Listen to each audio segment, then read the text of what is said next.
Il est temps désormais de passer à l'installation de notre environnement de travail. Alors, quand on va utiliser PHP et MySQL, on va avoir besoin principalement de deux logiciels. Le premier, ce sera votre IDE, c'est-à-dire votre éditeur de code. Vous pouvez choisir celui que vous voulez. Moi, ce que je vous conseille, et celui que je vais utiliser, c'est Visual Studio Code. Pourquoi? Déjà, c'est un éditeur de texte qui va être disponible à la fois sur Mac, sur Linux et sur Windows, c'est-à-dire que tout le monde pourra suivre cette formation. Je ne vais pas choisir un éditeur de code qui sera spécial sur Windows pour que les gens de macOS ne puissent pas le voir, ou inversement, d'accord?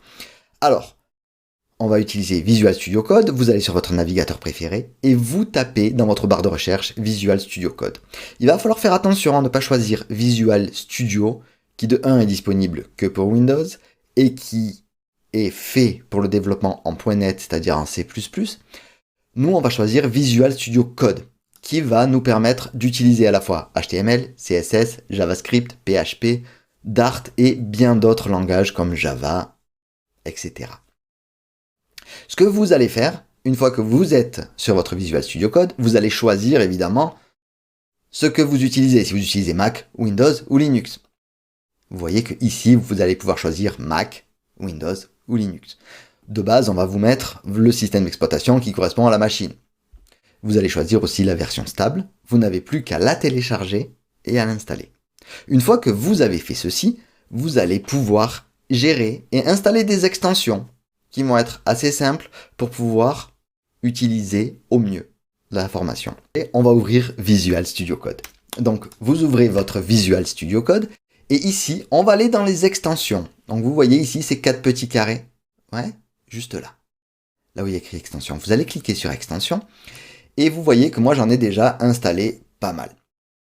Ce que l'on va pouvoir faire ici, c'est rechercher la première qui sera Live Preview.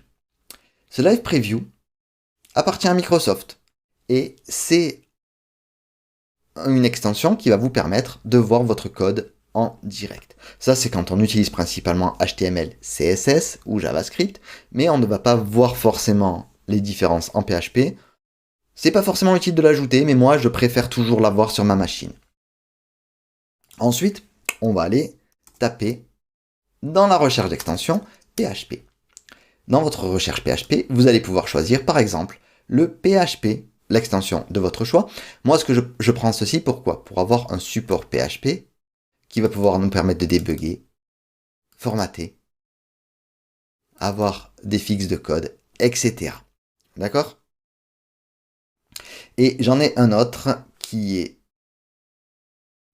l'autocomplétion de PHP, qui va être IntelliPHP, vous voyez, de DevSense, qui va être autocomplete for PHP. Ça veut dire que quand vous allez commencer à taper du code en PHP, ça va vous faire une autocomplétion pour que vous puissiez avoir votre code qui se écrit automatiquement. D'accord?